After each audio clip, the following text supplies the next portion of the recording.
Conscience S2. Janet went to the kitchen, picked up her purse and keys and went into the garage, intending to take his Suburban instead of her Audi.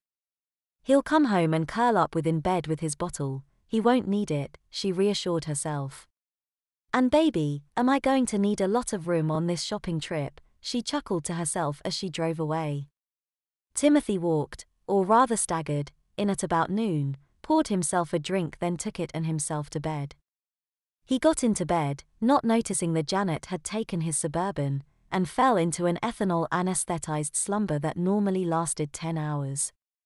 Timothy woke up with a dry mouth and a slight twinge of nausea. Staring bleary-eyed at the clock radio, he decided that it was about an hour and 20 minutes to midnight. He picked up the drink he had left beside the bed and downed half in one draught and lay back down on the pillow to recover and wake up, still holding the drink in his hand. His knees ached from a fall down some stairs at a bar last night. After a few minutes the door opened and Janet entered carrying a bed-serving tray. She placed the tray beside him on the bed, smiled sweetly, kissed him on the forehead, then sat herself down on the chair beside the bed.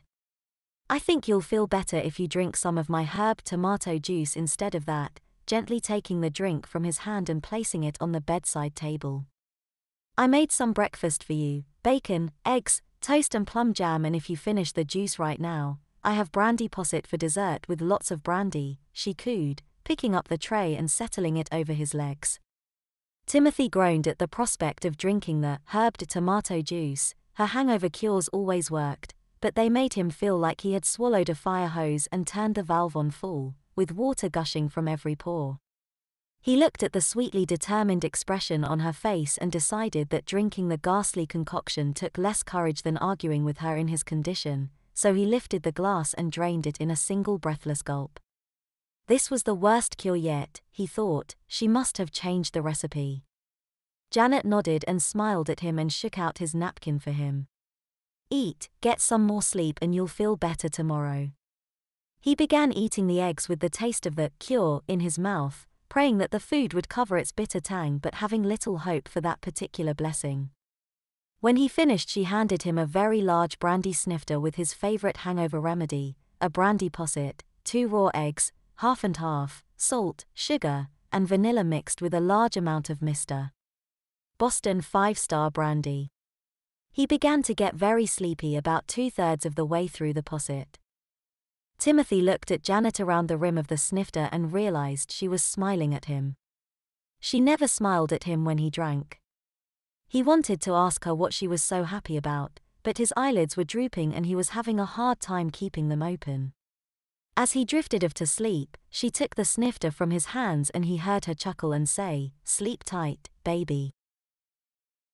Babies are such a nice way to start people.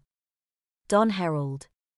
The next morning when he woke up he had a decidedly odd feeling. He lay on his side with his eyes closed trying to determine just exactly what felt strange. The pillow smelled like baby powder and the mattress felt wrong, it was too hard. When he shifted his back the sheet slid slightly, as if the mattress cover was plastic. His arms and legs didn't feel right and his head felt too heavy. He lifted his right leg and bent the knee to test the joint but there was no pain.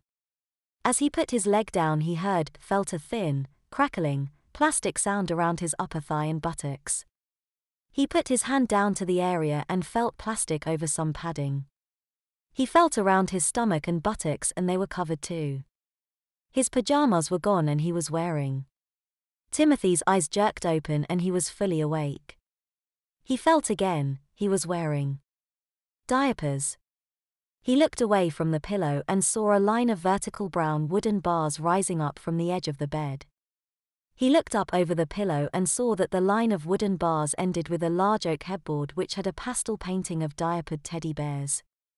He looked at the foot of the bed and saw a similar painting on the footboard. There was something trying to grab his attention from the corner of his eye. The blanket. It had teddy bears on it too. With a growing horror he realized where he was, in a nursery. He threw off the blanket and grabbed the bars to stand up. As he stood up the diaper pulled at his hips heavily.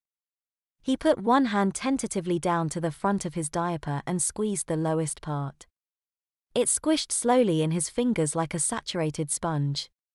He squeezed again, inadvertently pushing against the part of diaper covering his lower abdomen. The soggy diaper had cooled slightly in the few minutes away from contact with him, and it felt cold against his skin. Ted screwed up his face in an expression of momentary puzzlement. The crotch of his diaper felt chilly and damp. Wet. Alarmed, he looked down and clutched the front of his diaper with both hands. Immediately, he fell backwards onto the blanket. He landed on his bottom in a sodden heap. He sat there facing the crib side with his bare feet in front of him, knees flexed and out to the sides, the soles of his feet almost touching. He wanted to cry. He needed to cry. This was a bad dream, a nightmare. It couldn't possibly be real. He sat motionless in the crib. He was trapped. The sides of the crib were too tall to climb over and escape. Tears of frustration welled up in his eyes unbidden and began to roll down his face. The curtains were gaily colored and had the same teddy bear motif as the blanket and crib. Even the walls had cut out posters of teddy bears. He saw a matching oak dresser against the wall with a changing table on top with baby powder, lotion, disposable towelettes, and a stack of clean diapers. A dirty diaper hamper stood alongside the dresser. The room smelled of clean sheets and baby powder. His eyes moved down to look at the floor and he saw a baby walker with table next to the closet. In the corner there was a large rocking chair. He shifted his feet to get more comfortable and he looked down at his feet. His feet? Those weren't his feet. These feet were round and soft and chubby like the feet of a. With a start he realized he had been looking over his hand at his feet. That was because his hand was at his mouth. Well, not at his mouth precisely, because one of his fingers was in his mouth, his thumb. His thumb was in his mouth and he was sucking it. This could not be happening to him. He wanted to scream in rage at his helplessness. He couldn't be a baby, wearing a very wet diaper, sitting in a crib and sucking his thumb. He felt a vague apprehension that he had missed something important. He turned his head and saw only the open curtains with the morning sun beaming through, and he realized what he had subconsciously feared. It was morning and whoever took care of the baby, took care of him, would be in the nursery any minute to change him. The fear of discovery and the threat of extreme humiliation rolled over him like a thick blanket, blotting out any rational thought. He closed his eyes and darkness immediately enveloped him, shutting out the shameful world he had found himself inhabiting. He rocked back and forth at the waist, savoring the pleasant sensations the constant motion gave him.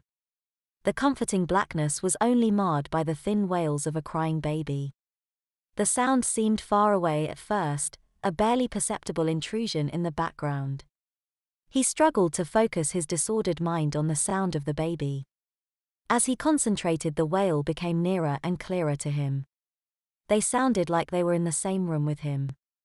He wanted to open his eyes and look around for the baby, but the thought of seeing himself in an infant's nursery filled him with a nameless dread. He kept his eyes closed and tried to locate the source of the sound by concentration alone. The screams became louder until they filled his head. Then the realization of what was happening hit him. He was crying. He was wailing and bawling at the top of his lungs, screaming out against a world he no longer understood and could not change. He opened his eyes and squalled as tears ran down his face. He had lost control of his emotions and they were running away with him, regressing him to a time when his emotions controlled him utterly. He was wet, cold, humiliated, and terrified. He was scared someone he didn't know would hear him and come to see what was the matter. He was even more afraid someone he did know would come through the door. He was alone and helpless and panicky. Knowing this only made it worse and frightened him even more. He tried to stop crying, to grab a breath, but he couldn't, and now he could hear footsteps in the hall. They were coming closer. Time slowed down to a crawl. The door opened and standing there was Janet. She had an apron on, and she was smiling, coming toward him with her arms outstretched, and cooing, There, baby, it's all right, Mommy's here, everything is all right. She picked him up and held him to her chest, with one hand supporting his bottom and the other on his back. He lay against her sobbing, while she comforted him with her hand patting him on the back saying, Mommy's here, baby, Mommy's here. He felt his bottom held securely against her, completely cradled by her hand and fingers. She sat down in the rocking chair with him in her arms, rocking slowly, gently until his sobs died away. When he had quieted down, she turned him so that he was sitting on her lap, his back leaning against her left arm, legs across her lap, facing up at her, looking down at him with a smile of motherly concern and love. She patted the front of his diaper and said, Did baby pee in his diaper? Does baby need his diaper changed? He started to cry again, but she held his head to her shoulder with her right hand and said, It's okay baby, Mommy will take care of everything. Mommy will change you. Don't worry, baby boy. Mommy's right here. She rocked again until he was quiet, then got up carrying him to the changing table on dresser, and laid him on his back. He got wide-eyed as she undid the tape on the diaper, first the far side and then on the side nearest her, smiling down at him and prattling baby talk to him non-stop, while pulling the diaper up away from his stomach and down between his legs in front, revealing him completely to her thoughtful gaze. He lay and he blushed in deep embarrassment. He was shamed and humiliated by his wet diaper. Then, with her left hand she picked up both of his feet and lifted him easily until his bottom was free of the table, and with her right hand she removed the soggy diaper and tossed it into the dirty diaper pail. She took a moist towelette and washed his front, then turned him over on his stomach and washed his bottom. Then she rubbed his bottom all over with baby lotion, turning him over on his back so she could finish his front. Does baby like that when I do this? Does baby like his wee-wee rubbed with baby lotion? He wriggled vigorously and was dismayed that he could not tell whether he squirmed in pleasure or mortification. She sprinkled his pubic area generously with baby powder and lifted his feet again with her left hand while putting a clean diaper beneath him. She laid him down, and grasped the far front side of the diaper with her right hand, simultaneously smoothing the rear piece over it with the left hand and taping it down. She did the same to the other side and picked him up and carried him back to the crib and placed him in it saying, It's too early for you to be up, baby, and she laid him down on his back, pulled the blanket up around him and tucked him in. She reached into her apron and pulled out a full baby bottle, removed the cap and pushed the nipple into his mouth. He almost started crying again, but to his horror, his mouth betrayed him and he started nursing and sucking the nipple voraciously, the warm formula filling his mouth and rolling down his throat. He could taste it not only on top and sides of his tongue, but on the sides of his mouth. He was very hungry and thirsty and the formula fulfilled both needs. He distantly heard her say, That's a go-od baby. Drink your formula all down. He was embarrassed, humiliated and helpless, but he kept nursing the formula, his lips tingled with every movement of the nipple. He could not control himself. The sweet aroma and taste of the warm formula permeated his mouth. He had become chilled after sitting up bare and uncovered while wearing a cold, wet diaper. Now, as his stomach distended with milk, his abdomen warmed. He drank nearly all of the formula and began to feel sated. He felt warm all over and he was getting very, very sleepy. Janet stood at the side of the crib and watched him affectionately as his eyes closed and the bottle began to slip from his hands. Taking the bottle from him tenderly, she pulled the nipple from his lips.